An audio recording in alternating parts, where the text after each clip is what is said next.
चीनी एम्बेसी की प्रवक्ता, भारत में चीन की एम्बेसी की प्रवक्ता यू जिन उनका नाम है, उन्होंने एक पोस्ट किया। हम चीन को अपना प्रतिद्वंदी मानते हैं, लेकिन उस पोस्ट में प्रतिद्वंदिता जैसा कुछ नहीं था। उन्होंने यह कहा कि जो दिल्ली की हालत है, बीजिंग की इससे भी बुरी हालत थी, लेकिन हमने उसको ठीक किया। और उन्होंने कहा कि ये जो पोल्यूशन की मार है, हम और मतलब दिल्ली, एनसीआर और बीजिंग और चीन, हम मिलकर इससे जूझ रहे हैं। मुश्किल काम होता है इससे लड़ना, लेकिन इससे लड़ा जा सकता है। तो आज हम आपको यह भी बताएंगे कि चीन ने एक दशक के अंदर वो काम कैसे कर दिखाया जो हम नहीं कर पा रहे 15 साल से। कैसे किया होगा उसने? वहां गाड़ियां नहीं चलती क्या? वहां कंस्ट्रक्शन नहीं होता क्या? वहां कूड़ा नहीं आता क्या? कैसे कर लिया उसने ये काम? तो वो एक आपको हम आगे बताएंगे कि इसमें और जो है क्या क्या कदम जो है वो उठाए जा सकते हैं। उन्होंने भी ये कहा है, उनकी प्रवक्ता ने, कि मैं भी शेयर करूंगी हमारे अनुभव जो है वो मैं आपके साथ जो है लगातार हम इस पर आपको बताते रहेंगे आगे कि हमने इस पर हमने कैसे पार पाया। लेकिन पहले इस पर हमारे देश में जो होती है राजनीति वो देखिए। प्रदूषण को लेकर दिल्ली के जो एनवायरमेंट मिनिस्टर है मनजिंदर सिरसा, जब सरकार आई थी दिल्ली में बीजेपी की, तो उन्होंने कहा था कि हम पोल्यूशन पर कंट्रोल करेंगे और इस बार सर्दियों में वो हाल नहीं होगा जो हर बार होता है। हुआ वही। तो मनजिंदर सिरसा ने माफी मांगी लोगों से पहले, ये अच्छा काम किया उन्होंने। लेकिन फिर उन्होंने कांग्रेस पर, आम आदमी पार्टी पर हमला भी कर दिया। उन्होंने यह आरोप भी लगा दिया कि ये आम आदमी पार्टी वाले दिल्ली की सरकार को बदनाम करने के लिए जानबूझकर कूड़ा जलाते हैं। मैं दिल्ली के लोगों से माफी मांगता हूं, इतना कहना चाहता हूं, 9-10 महीनों में कोई सरकार आपको पूरा का पूरा पोल्यूशन को साफ कर सके ऐसा असंभव है। लेकिन मैं दिल्ली वासियों आपको बताना चाहता हूं, आम आदमी पार्टी की सरकार जो बेईमानी करके चल कर गई है, हमने उससे बेहतर करके हर दिन का AQI कम करा है। और इसी तरह अगर कम करते जाएंगे तो ही दिल्ली को साफ हवा देनी संभव है। ये 12-10 साल की आम आदमी पार्टी की बीमारियां, 11 साल की और 15 साल की कांग्रेस की बीमारी जो है, जो अभी राहुल गांधी और प्रियंका गांधी जी मास्क लगाकर कहने की बातें कर रहे हैं। मैं राहुल और प्रियंका जी से पूछना चाहता हूं, कहां थे आपके मास्क पिछले साल? पिछले साल इससे ज्यादा पोल्यूशन था, पिछले साल इससे ज्यादा गंदे दिन थे। पिछले साल आज के दिन भी अगर हम बात कर रहे हैं तो 380 AQI था। लेकिन ना राहुल गांधी आपको दिखे, ना प्रियंका गांधी दिखे, क्योंकि ये आम आदमी पार्टी के लाश आप लोग मिले हुए लोग थे। और आज इनको ये सब बातें याद आई हैं। बिल्कुल पोल्यूशन दिल्ली में है, पोल्यूशन की बीमारी दिल्ली के कारण बच्चों की सेहत के ऊपर खात्मा कर रही है, नुकसान कर रही है। लेकिन ये बीमारी आम आदमी पार्टी की हमें दी हुई है, जिसको हम ठीक करने का काम कर रहे हैं। हम तो एक डॉक्टर की तरह उस पर रोज कार्रवाई कर रहे हैं, लेकिन ये बीमार करने का काम आदमी पार्टी देके गई है हमें। अब सिरसा साहब ने कह दिया ये तो देन है आम आदमी पार्टी की, क्योंकि 10-12 साल तो इन्होंने दिल्ली में सत्ता इनके पास थी। आप बड़े बड़े वादे करके तो आप आए थे, आपको करना चाहिए था, कि आपने क्यों नहीं किया? चलिए खैर, उन्होंने माफी मांगी, अभी फिलहाल कहते हैं कि चलो साहब, वो कह रहे हैं हम करेंगे, ठीक है, थोड़ी मोहलत और सही।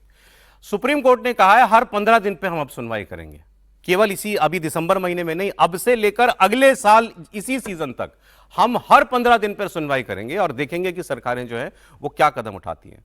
और इस प्रदूषण के जितने कारण बताए जाते हैं ना, मैं आपको एक और डेटा देता हूं जिससे हमको पता चले, फिर चर्चा हम लोग आज की जो है वो शुरुआत करते हैं उसकी। इस वक्त ना पराली जल रही है, कहीं पराली नहीं जल रही है इस वक्त आस पड़ोस के हमारे राज्यों के अंदर, तो है ना, कहीं नहीं हो रही है इस वक्त, कोई पराली जलाने की घटना कहीं नहीं हो रही है। उसके बावजूद ये हाल है दिल्ली का। तो इसका मतलब इसकी जिम्मेदार जो है वो कोई और बात है जिसकी तरफ हमारा ध्यान नहीं है। वो है दिल्ली और NCR का अपना उत्सर्जन, अपने एमिशंस। अब ये कहां से आते हैं इसको जरा आप सोचिए। इस वक्त ना पराली जल रही है, ना पटाखे जल रहे हैं कहीं पर, और ये ठंड भी पीक पर नहीं पहुंची, क्योंकि पीक सीजन में प्रॉब्लम होती है सबसे ज्यादा। तीनों ही फैक्टर्स इस वक्त नहीं है। फिर क्यों? इसकी वजह है दिल्ली के अंदर अपना जो प्रदूषण होता है, दिल्ली NCR के अंदर अपना प्रदूषण। हमारा जो प्रदूषण है उसका कितना हिस्सा कहां से आता है? एक पोल्यूशन पर काम करने वाले बहुत ज्ञानी व्यक्ति ने इसको लिखा है, 43% आता है ट्रांसपोर्ट से, 43%। रेजिडेंशियल और इंडस्ट्रियल एमिशन इससे आता है 13%, इंडस्ट्री से 13%, और घरेलू उत्सर्जन जो होता है उससे आता है 13%, और केवल 8% धूल उड़ने से आता है, तो कंस्ट्रक्शन के काम से। तो ये तो सब हम कर सकते हैं ना, ये तो इसमें से ऐसा कौन सा काम है जो नहीं किया जा सकता? फिर क्यों नहीं हो रहा है? और मैं फिर एक बार आपको बता दूं, आप अगर ये सोच रहे हैं कि केवल हमारे शहर की प्रॉब्लम है, तो अभी आप मुगालते में त्रिपाठी जी। देखिए, एक तो सब कुछ आपने बताया, लेकिन शुरुआत वहाँ से करनी चाहिए जो कोई भी सरकार, जैसे कहा जाता है कि सेना अगर शांति काल में तैयार है तो युद्ध के समय में सब ठीक रहता है। दुर्भाग्य से हमारी सरकारों से लेकर सर्वोच्च न्यायालय तक, नगर पालिका से लेकर सांसद विधायक तक, साल के 8 महीने उनको इसकी कोई चिंता ही नहीं रहती। जितने तरह की चीज़ों की बात हो रही है, और अभी हमारे मित्र हैं राकेश जी, वो फ्रैंकफर्ट से भेज रहे हैं कि 58-60 के आसपास उनका वहाँ AQI है, तो जाहिर है वो अलग अलग जगह अलग अलग लोग बताएंगे। लेकिन दिल्ली NCR और पूरा देश, एक तो ये है कि जब आपको पता है कि आप डेवलपिंग से डेवलप्ड की तरफ बढ़ रहे हैं तो आपके यहाँ गाड़ी भी बढ़ेगी, आपके यहाँ बिल्डिंग भी बढ़ेगी, आपके यहाँ खुदाई भी होगी, आपके यहाँ पुल भी बनेगा। इसका मतलब ये सब आपको पता है।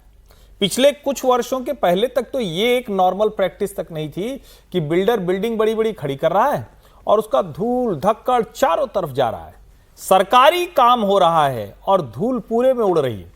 ये जो स्टडी है वो 8% डस्ट पार्टिकल की बात करती है, लेकिन जरा सोचिए, दिल्ली और नोएडा जहां मैं रहता हूं और जहां आता जाता हूं, इन दो जगहों का मैं आपको जिक्र करके बताता हूं। इन दोनों जगहों पर जो नाले हैं वो सड़ गए। अब किसी को ये कल्पना में नहीं आएगा ये किस में जोड़ेंगे, कौन से वाले पोल्यूशन में। नाले सड़ गए। नालों का सड़ना ये मतलब मेरी कल्पना में नहीं था। जो लोग कार से चलते हैं मैं उनसे कहूंगा कि जब आप नोएडा में घुसें तो तुरंत जो जिस मॉल में आप घूमने चले जाते हैं उसी में जाते हैं कि हवा साफ मिलेगी, वो भी लगा दिया है एयर प्योरीफायर, तो आप वहां शीशा अपना उतार लिया कीजिए, तो आपको समझ में आएगा कितनी गंदगी है। किसी भी नोएडा के नाले के अगल बगल चले जाइए, दिल्ली के नाले के अगल बगल चलिए और सोचिए, ये जो सरकार कह रही कि हमने किया, मैं तो सिरसा जी को माफी मांग ली, बड़ा अच्छा काम किया।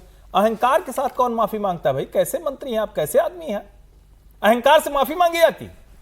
और कोई आम आदमी पार्टी अपने घर से पोल्यूशन लेकर आई थी? उस सरकार ने कुछ किया नहीं। आप जो कर रहे हैं वो बताइए, और पहले क्यों नहीं किया? ये 7 महीने 8 महीने जब आप कह रहे हैं कि अभी ये सारे काम हम करेंगे, तो आपने अक्टूबर तक, आपने 31 अक्टूबर की तारीख क्यों नहीं तय की? सर, देश में 11 साल से बीजेपी की सरकार है।